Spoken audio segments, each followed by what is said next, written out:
चंद्र ग्रहण हो चाहे सूर्य ग्रहण हो, ग्रहण अगर पड़ता है तो परिवार में शास्त्रों में ऐसा वर्णन आता है कि गेरू, गेरू मतलब लाल चंदन। कौन सा चंदन? जम के बोलो जरा। लाल चंदन। ये गेरू तो बाद में आप लोगों ने उधर पे लगाना चालू करा, पर नियम ये है कि गर्भ में अगर बच्चा रहता है तो ग्रहण पड़ता है, चंद्र ग्रहण पड़े, सूर्य ग्रहण पड़े, तो जो नारी का गर्भ रहता है, भले वो 3 महीने का हो, 2 महीने का हो, 1 महीने का हो, 8 महीने का हो, 9 महीने का हो, 10 महीने का, नारी का अगर गर्भ है तो बुजुर्ग लोग भी कहते हैं, उनको ये भले नहीं मालूम होगा कि क्यों गेरू लगाते। गेरू नहीं, लाल चंदन की 3 रेखा नारी को अपने पेट पर खींच लेना चाहिए। क्या होता है तो कहा, बच्चा विपरीत पैदा नहीं होता, बच्चा स्वतंत्र स्वस्थ अच्छा पैदा होता है, सुखी पैदा। पर थोड़ा सा तिलक लगा लो ना, उसमें और सुंदरता बढ़ जाती है। त्रिपुंड लगा लो तो और सुंदरता बढ़ जाती है। हमारे यहाँ तो शास्त्र यहाँ तक कहता है, गर्भवती नारी का जब गर्भ रहता है और उस समय पर गर्भ में जब संतान रहती है और ग्रहण, चंद्र ग्रहण हो चाहे सूर्य ग्रहण हो, ग्रहण अगर पड़ता है तो परिवार में शास्त्रों में ऐसा वर्णन आता है कि गेरू, गेरू मतलब लाल चंदन। कौन सा चंदन? जम के बोलो जरा। लाल चंदन। ये गेरू तो बाद में आप लोगों ने उधर पे लगाना चालू करा, पर नियम ये है कि गर्भ में अगर बच्चा रहता है तो ग्रहण पड़ता है, चंद्र ग्रहण पड़े, सूर्य ग्रहण पड़े, तो जो नारी का गर्भ रहता है, भले वो 3 महीने का हो, 2 महीने का हो, 1 महीने का हो, 8 महीने का हो, 9 महीने का हो, 10 महीने का, नारी का अगर गर्भ है तो बुजुर्ग लोग भी कहते हैं, उनको ये भले नहीं मालूम होगा कि क्यों गेरू लगाते। गेरू नहीं, लाल चंदन की 3 रेखा नारी को अपने पेट पर खींच लेना चाहिए। क्या होता है तो कहा, बच्चा विपरीत पैदा नहीं होता, बच्चा स्वतंत्र स्वस्थ अच्छा पैदा होता है, सुखी पैदा। आप में से कितनी माताएं जो जानती हैं इस बात को? हाथ उठाओ जरा। जानती हैं सब कि जब गर्भ में बच्चा रहता है तो माताएं कह देती, सास कह देती, बेटा थोड़ा गेरू लगा लेना, पेट में थोड़ा सा गेरू लगा ले, थोड़ी सी मिट्टी लगा ले, थोड़ा सा कुछ पेट पर लगा ले, क्योंकि ग्रहण पड़ रहा है। क्यों? अगर ग्रहण पड़ी हुई संतान जन्म लेगी तो ये अपने ही धर्म का विरोध करेगी, सत्य का विरोध करेगी, गलत मार्ग पर चलेगी। और अगर शरीर पर एक त्रिपुंड लगा दिया गया, पेट पर ग्रहण के समय पर गेरू लगा दिया गया, लाल चंदन लगा दिया गया, तो जो बच्चा जन्म लेगा वो माता पिता के विरोध में कभी नहीं खड़ा हो सकता, धर्म के विरोध में कभी नहीं खड़ा हो सकता, सत्य सनातन धर्म के विरोध में कभी खड़ा नहीं हो सकता, हिंदू धर्म के विरोध में कभी खड़ा नहीं हो सकता, हमारे पक्ष में हमेशा बना रहेगा। सनातन धर्म का कुल में पैदा होकर, सनातनी होकर, हिंदू धर्म में पैदा होकर भी अगर कोई हिंदू धर्म का विरोध करता है तो समझ लेना कि ये ग्रहण की औलाद पैदा हुआ है, ये साधारण नहीं है, ग्रहण से पैदा हुआ है। इसलिए सनातनियों का भी विरोध करने के लिए खड़ा हुआ। और आप सबसे निवेदन है, जब ग्रहण पड़े गर्भ पर, भले गेरू की 3 लाइन खींच लो, चाहे लाल चंदन की 3 लाइन खींच लो, पर अपने गर्भ पर गेरू लगाना जरूरी होता है, क्योंकि बच्चा अपने माता पिता की भी नहीं सुनता अगर ग्रहण का भाव उस बच्चे पर पड़ जाए।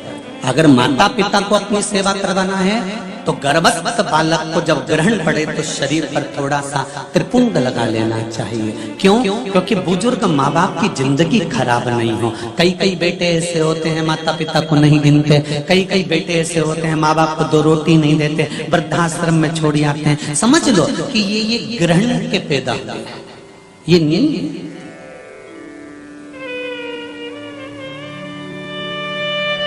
आप लोग जानते हैं ना माता, सत्यता में बोलो, जब ग्रहण का समय आता है तो आपने अपनी बहुओं को कहा कि नहीं कहा गेरू लगाने का? बोलो जरा, हाथ उठाओ, किस किस ने कहा ये बात? कहिए। आप लोगों को ध्यान में है, बुजुर्ग माता इस चीज को जानती हैं।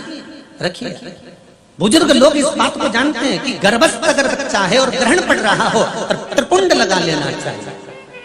चावल का एक आखा दाना जानते हो, पूरा खंडित चावल नहीं।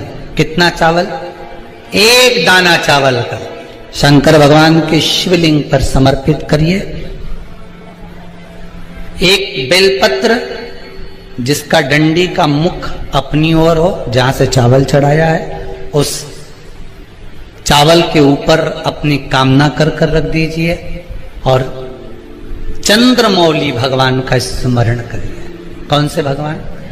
शंकर भगवान का सर्वश्रेष्ठ सुंदर नाम है चंद्रमौली। चंद्रमौली भगवान का स्मरण करिए, अपनी कामना कर कर बेलपत्र समर्पित कर कर शिव जी पर एक लोटा पानी, एक जल पात्र समर्पित करो, कलश से जल चढ़ा दीजिए, नैनों में वो जल लगाकर अपनी कामना कर कर वापिस घर को आइए। अगली पूर्णिमा आएगी, जो कामना करी है मेरा चंद्रमौली भोलेनाथ उसे पूर्ण कर ही देगा।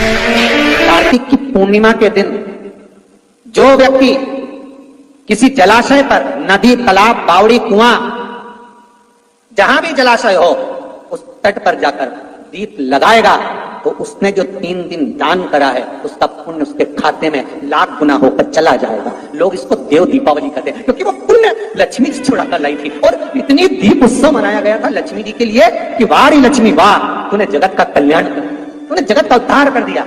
इसलिए दीपावली से ज्यादा महत्व देव दीपावली का, कार्तिक पूर्णिमा का।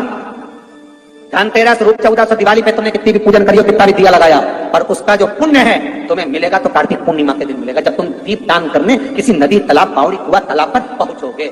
वहां नहीं जाओगे तो पीपल के पेड़ के नीचे, वहां नहीं जाओ आंवले के पेड़ के नीचे, पर वहां दिया दान होना चाहिए। और कई लोगों का नियम है साहब, आज भी कार्तिक पूर्णिमा के दिन दीप दान करते। आज फिर कर रहे हैं, अगर कर्जा ज्यादा बढ़ रहा है, चूक नहीं रहा, कमाई उतनी हो नहीं रही कि कर्जा चूक जाए, तो कर्जे को समाप्त करने के लिए कार्तिक के महीने में प्रतिदिन आंवले के पेड़ के नीचे 5 घी के दिए उसमें पीली सरसों डालकर जलाना प्रारंभ कर देना। कार्तिक के महीने में अगर कर्जा चूक नहीं रहा, लक्ष्मी आ नहीं रही हो, संपदा दिख नहीं रही हो, कोई व्यापार नहीं, कोई व्यवसाय नहीं, कोई काम नहीं, बहुत परेशानी है, तो पूरा कार्तिक का महीना, पूरा महीना कार्तिक का घर से कोई भी व्यक्ति जाकर 5 दिए लगाए घी के। चंद्र ग्रहण हो चाहे सूर्य ग्रहण हो, ग्रहण अगर पड़ता है तो परिवार में शास्त्रों में ऐसा वर्णन आता है कि गेरू, गेरू मतलब लाल चंदन। कौन सा चंदन? जम के बोलो जरा। लाल चंदन। ये गेरू तो बाद में आप लोगों ने उधर पे लगाना चालू करा, पर नियम ये है कि गर्भ में अगर बच्चा रहता है तो ग्रहण पड़ता है, चंद्र ग्रहण पड़े, सूर्य ग्रहण पड़े, तो जो नारी का गर्भ रहता है, भले वो 3 महीने का हो, 2 महीने का हो, 1 महीने का हो, 8 महीने का हो, 9 महीने का हो, 10 महीने का, नारी का अगर गर्भ है तो बुजुर्ग लोग भी कहते हैं, उनको ये भले नहीं मालूम होगा कि क्यों गेरू लगाते, गेरू नहीं, लाल चंदन की 3 रेखा नारी को अपने पेट पर खींच लेना चाहिए। क्या होता है तो कहा, बच्चा विपरीत पैदा नहीं होता, बच्चा स्वतंत्र, स्वस्थ, अच्छा पैदा होता है, सुखी पैदा। पर थोड़ा सा तिलक लगा लो ना, उसमें और सुंदरता बढ़ जाती है। त्रिपुंड लगा लो तो और सुंदरता बढ़ जाती है। हमारे यहाँ तो शास्त्र यहाँ तक कहता है, गर्भवती नारी का जब गर्भ रहता है और उस समय पर गर्भ में जब संतान रहती है और ग्रहण, चंद्र ग्रहण हो चाहे सूर्य ग्रहण हो, ग्रहण अगर पड़ता है तो परिवार में शास्त्रों में ऐसा वर्णन आता है कि गेरू, गेरू मतलब लाल चंदन। कौन सा चंदन? जम के बोलो जरा। लाल चंदन। ये गेरू तो बाद में आप लोगों ने उधर पे लगाना चालू करा, पर नियम ये है कि गर्भ में अगर बच्चा रहता है तो ग्रहण पड़ता है, चंद्र ग्रहण पड़े, सूर्य ग्रहण पड़े, तो जो नारी का गर्भ रहता है, भले वो 3 महीने का हो, 2 महीने का हो, 1 महीने का हो, 8 महीने का हो, 9 महीने का हो, 10 महीने का, नारी का अगर गर्भ है तो बुजुर्ग लोग भी कहते हैं, उनको ये भले नहीं मालूम होगा कि क्यों गेरू लगाते। गेरू नहीं, लाल चंदन की 3 रेखा नारी को अपने पेट पर खींच लेना चाहिए। क्या होता है तो कहा, बच्चा विपरीत पैदा नहीं होता, बच्चा स्वतंत्र स्वस्थ अच्छा पैदा होता है, सुखी पैदा। आप में से कितनी माताएं जो जानती हैं इस बात को, हाथ उठाओ जरा। जानती हैं सब कि जब गर्भ में बच्चा रहता है तो माताएं कह देती, सास कह देती, बेटा थोड़ा गेरू लगा लेना, पेट में थोड़ा सा गेरू लगा ले, थोड़ी सी मिट्टी लगा ले, थोड़ा सा कुछ पेट पर लगा ले, क्योंकि ग्रहण पड़ रहा है। क्यों? अगर ग्रहण पड़ी हुई संतान जन्म लेगी तो ये अपने ही धर्म का विरोध करेगी, सत्य का विरोध करेगी, गलत मार्ग पर चलेगी। और अगर शरीर पर एक त्रिपुंड लगा दिया गया, पेट पर ग्रहण के समय पर गेरू लगा दिया गया, लाल चंदन लगा दिया गया, तो जो बच्चा जन्म लेगा वो माता पिता के विरोध में कभी नहीं खड़ा हो सकता, धर्म के विरोध में कभी नहीं खड़ा हो सकता, सत्य सनातन धर्म के विरोध में कभी खड़ा नहीं हो सकता, हिंदू धर्म के विरोध में कभी खड़ा नहीं हो सकता, हमारे पक्ष में हमेशा बना रहेगा। सनातन धर्म का कुल में पैदा होकर, सनातनी होकर, हिंदू धर्म में पैदा होकर भी अगर कोई हिंदू धर्म का विरोध करता है तो समझ लेना कि यह ग्रहण की औलाद पैदा हुआ है, ये साधारण नहीं है, ग्रहण से पैदा हुआ है। इसलिए सनातनियों का भी विरोध करने के लिए खड़ा हुआ। और आप सबसे निवेदन है, जब ग्रहण पड़े गर्भ पर भले गेरू की 3 लाइन खींच लो, चाहे लाल चंदन की 3 लाइन खींच लो, पर अपने गर्भ पर गेरू लगाना जरूरी होता है, क्योंकि बच्चा अपने माता पिता की भी नहीं सुनता अगर ग्रहण का भाव उस बच्चे पर पड़ जाए। अगर माता पिता को अपनी सेवा करवाना है तो गर्भस्थ बालक को जब ग्रहण पड़े तो शरीर पर थोड़ा सा त्रिपुंड लगा लेना चाहिए। क्यों? क्योंकि बुजुर्ग माँ बाप की जिंदगी खराब नहीं हो। कई कई बेटे ऐसे होते हैं माता पिता को नहीं गिनते, कई कई बेटे ऐसे होते हैं माँ बाप को 2 रोटी नहीं देते, वृद्धाश्रम में छोड़ आते हैं। समझ लो कि ये ग्रहण के पैदा हुए, ये नहीं।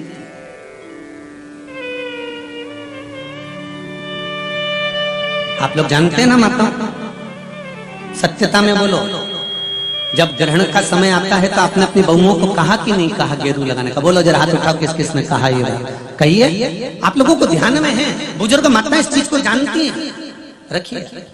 बुजुर्ग लोग इस बात को जानते हैं कि गर्भस्थ अगर बच्चा है और ग्रहण पड़ रहा हो और त्रिपुंड लगा लेना चाहिए। चावल का एक आखा दाना जानते हो? पूरा खंडित चावल नहीं। कितना चावल? 1 दाना चावल का शंकर भगवान के शिवलिंग पर समर्पित करिए। 1 बेलपत्र जिसका डंडी का मुख अपनी ओर हो, जहां से चावल चढ़ाया है, उस चावल के ऊपर अपनी कामना कर रख दीजिए और चंद्रमौली भगवान का स्मरण करिए। कौन से भगवान? शंकर भगवान का सर्वश्रेष्ठ सुंदर नाम है चंद्रमौली। चंद्रमौली भगवान का स्मरण करिए, अपनी कामना कर बेलपत्र समर्पित कर शिव जी पर 1 लोटा पानी, 1 जल पात्र समर्पित करो, कलश से जल चढ़ा दीजिए, नैनों में वो जल लगाकर अपनी कामना कर वापिस घर को आइए। अगली पूर्णिमा आएगी, जो कामना करी है मेरा चंद्रमौली भोलेनाथ तो सब पूर्ण कर ही देगा।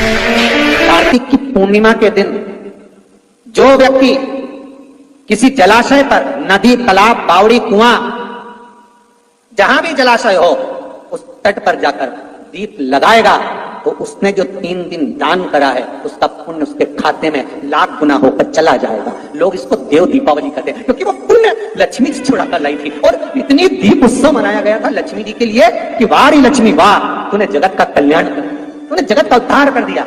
इसलिए दीपावली से ज्यादा महत्व देव दीपावली का, कार्तिक पूर्णिमा का। धनतेरस, रूप चौदस, दिवाली पे तुमने कितनी भी पूजन करियो, कितना भी दिया लगाया, पर उसका जो पुण्य है तुम्हें मिलेगा तो कार्तिक पूर्णिमा के दिन मिलेगा, जब तुम दीप दान करने किसी नदी, तालाब, बावड़ी, कुआं, तालाब पर पहुंचोगे। वहां नहीं जाओगे तो पीपल के पेड़ के नीचे, वहां नहीं जाओ आंवले के पेड़ के नीचे, पर वहां दिया दान होना चाहिए।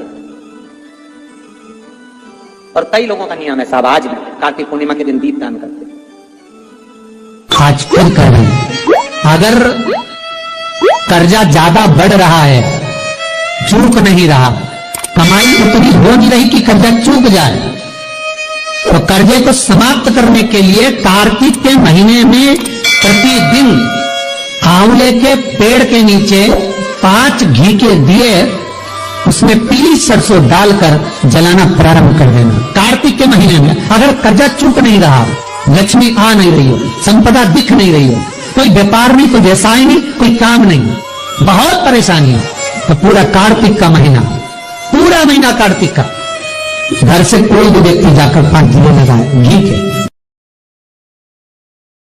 चंद्र ग्रहण हो चाहे सूर्य ग्रहण हो, ग्रहण अगर पड़ता है तो परिवार में शास्त्रों में ऐसा वर्णन आता है कि गेरू, गेरू मतलब लाल चंदन।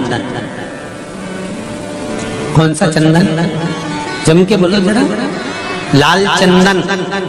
ये गेरू तो बाद में आप लोगों ने उधर पे लगाना चालू करा, पर नियम ये है कि गर्भ में अगर बच्चा रहता है तो ग्रहण पड़ता है, चंद्र ग्रहण पड़े, सूर्य ग्रहण पड़े, तो जो नारी का गर्भ रहता है, भले वो 3 महीने का हो, 2 महीने का हो, 1 महीने का हो, 8 महीने का हो, 9 महीने का हो, 10 महीने का, नारी का अगर गर्भ है तो बुजुर्ग लोग भी कहते हैं, उनको ये भले नहीं मालूम होगा कि क्यों गेरू लगाते, गेरू नहीं, लाल चंदन की 3 रेखा नारी को अपने पेट पर खींच लेना चाहिए। क्या होता है तो कहा, बच्चा विपरीत पैदा नहीं होता, बच्चा स्वतंत्र स्वस्थ अच्छा पैदा होता है, सुखी पैदा होता। पर थोड़ा सा तिलक लगा लो ना, उसमें और सुंदरता बढ़ जाती है, त्रिपुंड लगा लो तो और सुंदरता बढ़ जाती है।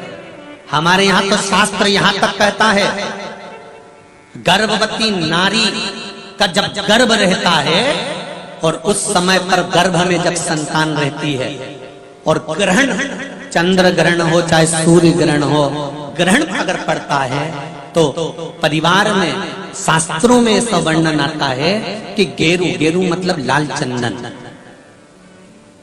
कौन सा चंदन? जम के बोलो जरा। लाल चंदन। ये गेरू तो बाद में आप लोगों ने उधर पे लगाना चालू करा, पर नियम ये है कि गर्भ में अगर बच्चा रहता है तो ग्रहण पड़ता है, चंद्र ग्रहण पड़े, सूर्य ग्रहण पड़े, तो जो नारी का गर्भ रहता है, भले वो 3 महीने का हो, 2 महीने का हो, 1 महीने का हो, 8 महीने का हो, 9 महीने का हो, 10 महीने का, नारी का अगर गर्भ है तो बुजुर्ग लोग भी कहते हैं, उनको ये भले नहीं मालूम होगा कि क्यों गेरू लगाते, गेरू नहीं, लाल चंदन की 3 रेखा नारी को अपने पेट पर खींच लेना चाहिए। क्या होता है तो कहा, बच्चा विपरीत पैदा नहीं होता, बच्चा स्वतंत्र स्वस्थ अच्छा पैदा होता है, सुखी पैदा। आप में से कितनी माताएं जो जानती हैं इस बात को? हाथ उठाओ जरा।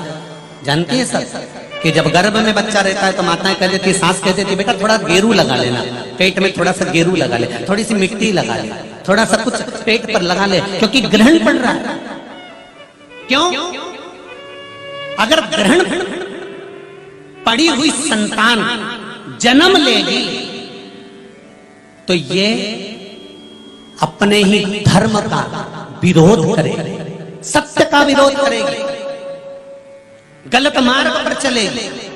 और अगर शरीर पर एक त्रिपुंड लगा दिया गया, पेट पर ग्रहण के समय पर गेरू लगा दिया गया, लाल चंदन लगा दिया गया, तो जो बच्चा जन्म लेगा वो माता पिता के विरोध में कभी नहीं खड़ा हो सकता, धर्म के विरोध में कभी नहीं खड़ा हो सकता, सत्य सनातन धर्म के विरोध में कभी खड़ा नहीं हो सकता, हिंदू धर्म के विरोध में कभी खड़ा नहीं हो सकता, हमारे पक्ष में हमेशा बना रहेगा।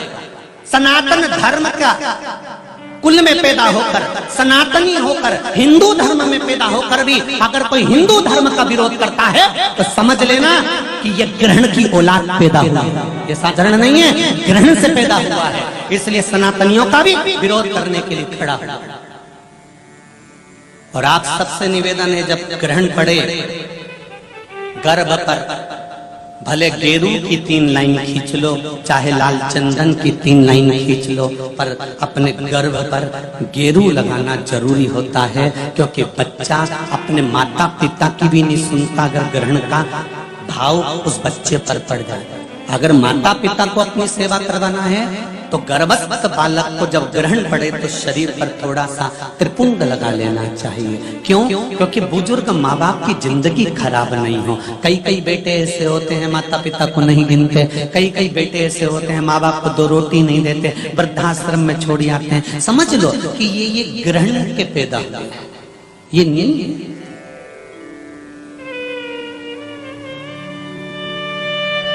आप लोग जानते हैं ना माता, सत्यता में बोलो, जब ग्रहण का समय आता है तो आपने अपनी बहुओं को कहा कि नहीं कहा गेरू लगाने का? बोलो जरा, हाथ उठाओ, किस किस ने कहा ये बात? कहिए। आप लोगों को ध्यान में है, बुजुर्ग माताएं इस चीज को जानती हैं। रखिए, बुजुर्ग लोग इस बात को जानते हैं कि गर्भस्थ अगर बच्चा है और ग्रहण पड़ रहा हो और त्रिपुंड लगा लेना चाहिए। चावल का एक आखा दाना, आखा दाना जानते हो? पूरा खंडित चावल नहीं। कितना चावल? एक दाना चावल का शंकर भगवान के शिवलिंग पर समर्पित करिए। एक बेलपत्र जिसका डंडी का मुख अपनी ओर हो, जहां से चावल चढ़ाया है, उस चावल के ऊपर अपनी कामना कर कर रख दीजिए और चंद्रमौली भगवान का स्मरण करिए। कौन से भगवान? शंकर भगवान का सर्वश्रेष्ठ सुंदर नाम है चंद्रमौली।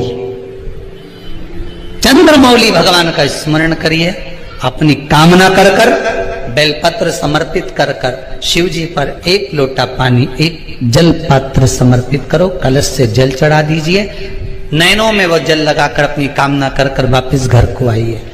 अगली पूर्णिमा आएगी, जो कामना करी है मेरा चंद्रमौली भोलेनाथ उसे पूर्ण कर ही देगा। कार्तिक की पूर्णिमा के दिन जो व्यक्ति किसी जलाशय पर, नदी, तालाब, बावड़ी, कुआं, जहां भी जलाशय हो, उस तट पर जाकर दीप लगाएगा तो उसने जो 3 दिन दान करा है उसका पुण्य उसके खाते में लाख गुना होकर चला जाएगा। लोग इसको देव दीपावली कहते हैं क्योंकि वो पुण्य लक्ष्मी जी छुड़ा कर लाई थी और इतनी दीप उत्सव मनाया गया था लक्ष्मी जी के लिए कि वाह रे लक्ष्मी वाह, तूने जगत का कल्याण कर, तूने जगत का उद्धार कर दिया। इसलिए दीपावली से ज्यादा महत्व देव दीपावली का, कार्तिक पूर्णिमा का। धनतेरस, रूप चौदस, दिवाली पे तुमने कितनी भी पूजन करी हो, कितना भी दिया लगाया, पर उसका जो पुण्य है तुम्हें मिलेगा तो कार्तिक पूर्णिमा के दिन मिलेगा, जब तुम दीप दान करने किसी नदी, तालाब, बावड़ी, कुआं, तालाब पर पहुंचोगे। वहां नहीं जाओगे तो पीपल के पेड़ के नीचे, वहां नहीं जाओ आंवले के पेड़ के नीचे, पर वहां दिया दान होना चाहिए। और कई लोगों का नियम है साहब, आज भी कार्तिक पूर्णिमा के दिन दीप दान करते। आज फिर कर रहे हैं, अगर कर्जा ज्यादा बढ़ रहा है, चूक नहीं रहा, कमाई उतनी हो नहीं रही कि कर्जा चूक जाए, तो कर्जे को समाप्त करने के लिए कार्तिक के महीने में प्रतिदिन आंवले के पेड़ के नीचे 5 घी के दिए उसमें पीली सरसों डालकर जलाना प्रारंभ कर देना। कार्तिक के महीने में अगर कर्जा चूक नहीं रहा, लक्ष्मी आ नहीं रही हो, संपदा दिख नहीं रही हो, कोई व्यापार नहीं, कोई व्यवसाय नहीं, कोई काम नहीं, बहुत परेशानी है, तो पूरा कार्तिक का महीना, पूरा महीना कार्तिक का घर से कोई भी व्यक्ति जाकर 5 दिए लगाए घी के,